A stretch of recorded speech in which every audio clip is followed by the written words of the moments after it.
ابتدا chapter number 7 مسیح کے بارے میں پیشن گوئیاں ٹاپک۔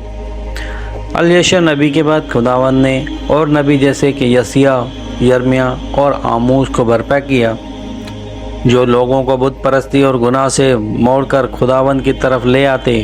خداوند نے ان نبیوں کے ذریعے کلام کیا اور ان کو آنے والی باتوں کے بارے میں ساری پیشن گوئیاں لکھنے کے لیے استعمال کیا۔ یسیع مختلف بادشاہوں مثلاً عزیہ، یوتام، آخز اور حزقیہ کے دور میں نبی تھا۔ خداوند نے یسیع نبی کے ذریعے کلام کیا، میں نے لڑکوں کو پالا اور پوسا، پر انہوں نے مجھ سے سرکشی کی۔ بیل اپنے مالک کو پہچانتا ہے لیکن بنی اسرائیل مجھے نہیں جانتے۔ تم ایک گناہ گار قوم ہو، بد کرداری سے لدے ہوئے لوگ، بد کرداروں کی نسل۔ اگر تم اپنے برے کاموں کو دور کرو گے اور مظلوموں کی مدد کرو، یتیم کی دیکھ بھال کرو اور بیوہ عورتوں کی حامی ہو، تو میں تمہیں بحال کروں گا اور شفا دوں گا۔ لیکن اگر تم میری طرف نہیں مڑو گے تو تم تلوار سے چھیدے جاؤ گے، تمہاری ساری زمین اجڑ جائے گی اور تمہارے شہر آگ سے جل جائیں گے، اور وہ تمہارے سب بیٹوں کو بابل کو لے جائیں گے اور وہاں وہ بادشاہ کے محل میں خواجہ سر ابن کی کر خدمت کریں گے۔ یرمیہ، یوسیہ، یہوکیم اور صدقیہ بادشاہ کے دور میں نبی تھا۔ تقریباً 630-590 قبل از مسیح اس نے کہا، خداوند نے فرمایا ہے، دیکھو میں تم کو حیات کی راہ اور موت کی راہ دکھاتا ہوں۔ جو کوئی اس شہر میں رہے گا وہ تلوار اور کال اور وبا سے مرے گا، لیکن جو نکل کر کسدیوں میں جو تم کو گھیرے ہوئے ہے چلا جائے گا وہ جیے گا، لیکن وہ بابل میں غلام بن کر رہے گا، کیونکہ میں نے اس شہر کا رخ کیا ہے کہ اس سے برائی کروں۔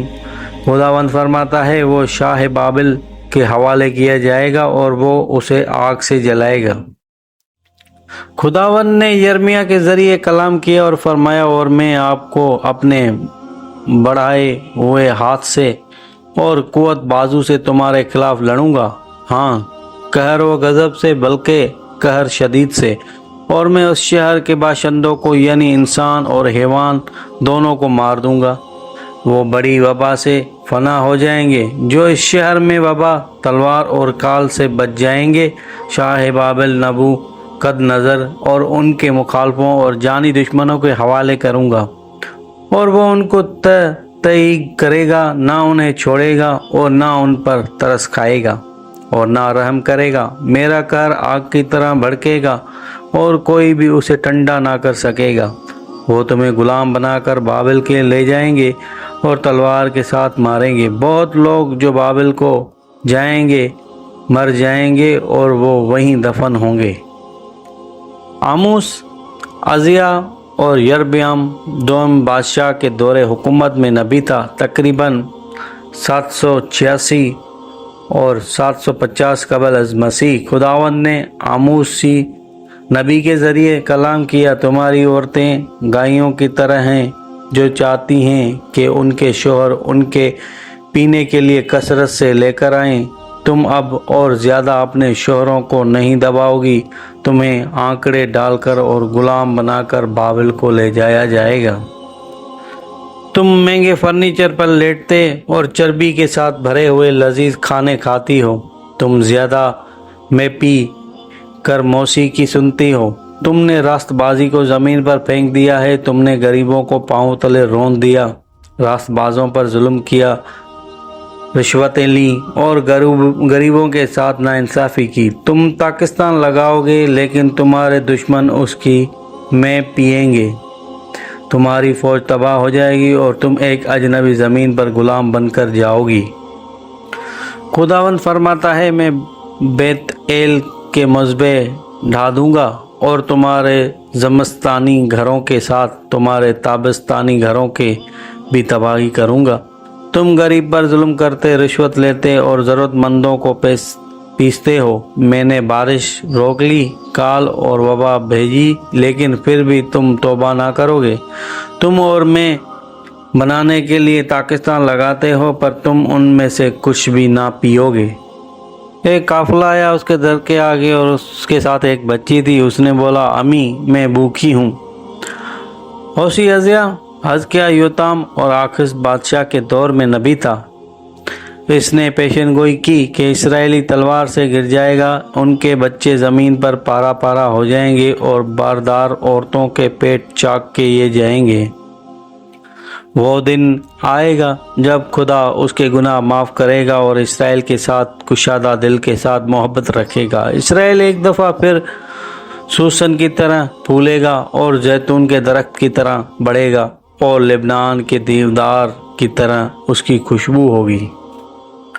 آنے والے دنوں میں بابل کے بعد تم قوموں کے درمیان تتر بتر ہو جاؤ گے اور وہاں وہ تم پر ظلم کریں گے، تمہاری جائیداد لے لیں گے اور تمہیں آرام کرنے کے لیے کوئی جگہ نہیں ملے گی۔ یہ سب کچھ بیچ رہے ہیں، یہ ہمیں اکیلا کیوں نہیں چھوڑ دیتے؟ اس کے اچھے دام ملنے چاہیے۔ مجھے یہودیوں کو جاتے ہوئے دیکھ کر بہت غصہ آ رہا ہے، یہ لوگ ہمارے کافی کام آئے ہیں۔ اما ہم رہنے کے لیے کہاں جا رہے ہیں؟ اس میں لکھا ہے کہ سارے یہودی 3 دن کے اندر اس ملک سے نکل جائیں۔ اس دستاویز کے مطابق سارے یہودیوں کو یہ ملک چھوڑنا ہے اور تم اپنے ساتھ کوئی مال و متاع بھی نہیں لے جا سکتے۔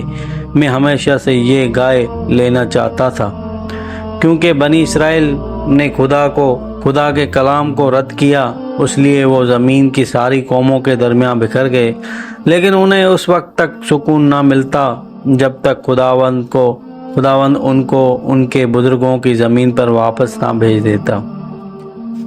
اسرائیل کی ساری زمین سنسان ہو جائے گی اور تم بابل کے بادشاہ کے 70 برس تک خدمت کرو گے، لیکن 70 برس کے بعد میں بابل کو اس کی شرارت کی سزا دوں گا اور لوگوں کو ایک بقیہ اس زمین پر واپس لاؤں گا تاکہ وہ اسے پھر تعمیر کریں۔ یروشلم اس حد تک فراموش کر دیا جائے گا کہ وہ کھیت کی طرح جوتا جائے گا۔ یہ پیش گوئی پوری ہوئی، دشمنوں نے واقعی یروشلم کی جوت دیا، لیکن آخری دنوں میں ہیکل پر پھر تعمیر کی جائے گی اور اس میں لوگ جوک در جوک آئیں گے۔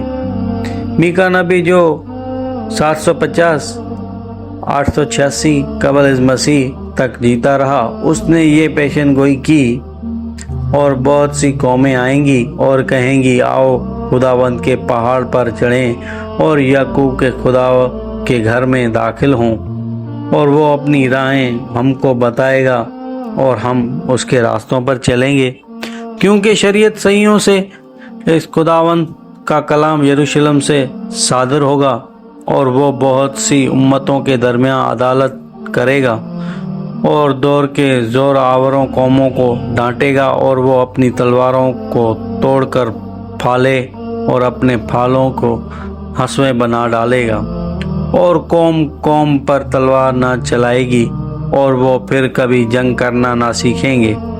تب ہر ایک آدمی اپنی طاق اور اپنے انجیر کے درخت کے نیچے بیٹھے گا اور ان کو کوئی نہ ڈرائے گا، اس لیے کہ رب الافواج نے اپنے منہ سے یہ فرمایا ہے، اور ہم خداوند اپنے خدا کے نام میں اب تک چلیں گے۔ خداوند نے فرمایا، اس دن میں اس کو جسے ہانک دیا گیا تھا اکٹھا کروں گا اور میں اسے زور آور قوم بناؤں گا، اور خداوند صحیحوں کے پہاڑ پر اب سے آباد تک ان پر سلطنت کرے گا۔ یرمیاہ نے پیشن گوئی کی، صدقیہ بادشاہ نے خداوند کی نگاہ میں بڑا گناہ کیا ہے، وہ مارا نہیں جائے گا، وہ بابل کو جائے گا جہاں وہ اپنی باقی عمر اپنے لوگوں کے ساتھ گزارے گا، لیکن وہ اپنی آنکھوں سے بابل کو کبھی نہ دیکھے گا، وہ اندھا ہو جائے گا۔ تم بابل میں 70 برس تک رہو گے۔ 70 برس کے آخر میں شمال سے ایک فوج بابل پر حملہ کرے گی، اسے فتح کرے گی، اور ہمارے لوگوں کا ایک بقیہ اس زمین پر واپس آئے گا تاکہ اس شہر اور ہیکل کو دوبارہ تعمیر کرے۔ عدالت کے بعد خداوند ان کے گناہ بخش دے گا اور یروشلم آنے والی تمام نسلوں تک بسا رہے گا۔